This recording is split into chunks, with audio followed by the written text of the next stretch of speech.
Message for today, the 13th of August 2025. John 14, verse 2 to 3. My Father's house has many rooms. If that were not so, would I have told you that I'm going there to prepare a place for you?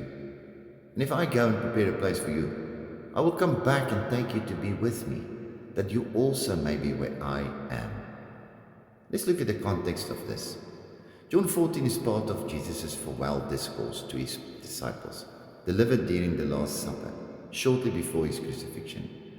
The disciples are troubled by Jesus' announcement that he will soon leave them, according to John 13, verse 33 to 36.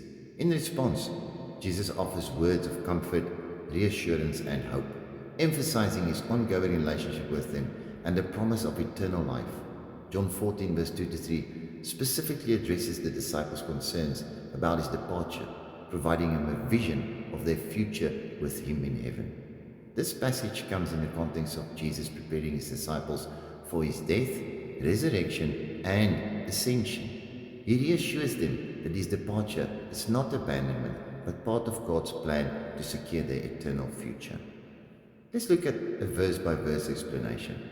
Verse 2, a place prepared in my Father's house. Quote, my Father's house has many rooms. If that were not so, would I have told you that I'm going there to prepare a place for you? Close quote. Jesus uses this imagery of my Father's house to refer to heaven, the eternal dwelling place of God. The phrase many rooms or many mansions in some translations from the Greek monai, meaning dwelling places, suggests that heaven is spacious and inclusive, with room for all of God's people. Jesus assures the disciples that his departure via his death and ascension is purposeful. He's going to prepare a place for them. This implies that he is actively working to ensure their eternal home with God. The rhetorical question, if that were not so, would I have told you, emphasizes Jesus' truthfulness and reliability. He would not make such a promise if it were not true. Let's look at verse 3, the promise of return. Open quote. And if I go and prepare a place for you, I will come back and take you to be with me, that you also may be where I am. Close quote. Jesus promises to return after preparing a place for his followers.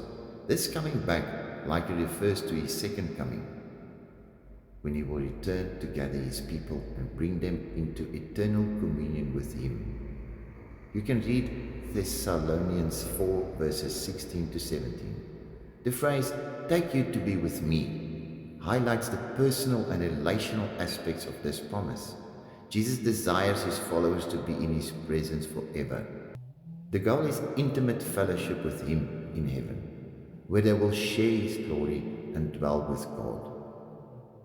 Let's end off by looking at some key themes. The hope of eternal life. Jesus assures believers of a secure place in heaven, emphasizing the certainty of eternal life with God. This promise provides comfort in the face of uncertainty or loss. Number 2, Jesus as the way to the Father.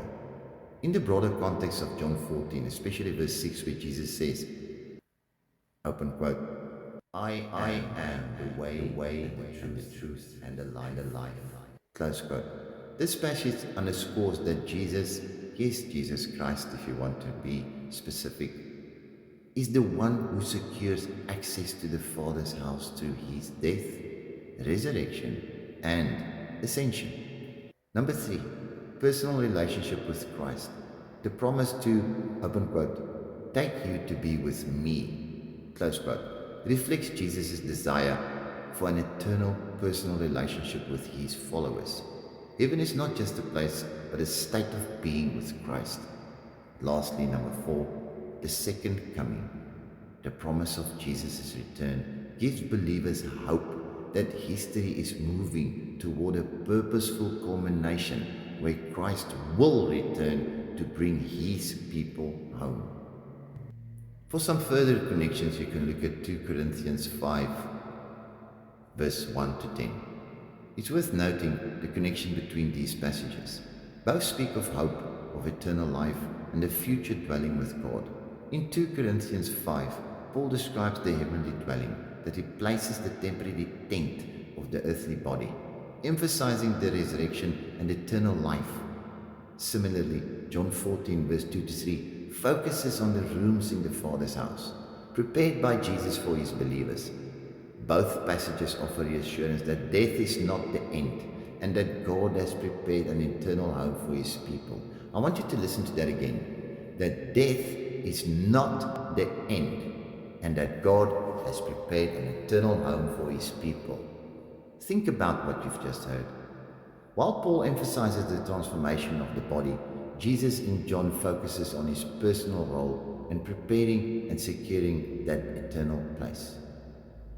This gives you comfort in grief and uncertainty, trust in Jesus' promises, living with eternal perspective, and assurance of God's presence.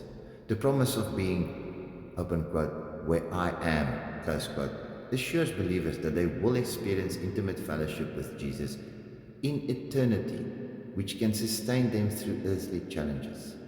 You can do some cross-references. 2 Corinthians 5 verse 1. Paul speaks of the eternal house in heaven, not built by human hands, completing the idea of a prepared dwelling place. You can look at 1 Thessalonians 4 verse 16 to 17. It describes the second coming where believers will be caught up to meet the Lord and be with him forever. Revelation 21 verse 1 to 4 depicts the new heaven and new earth where God dwells with his people, fulfilling them with the promise of eternal fellowship.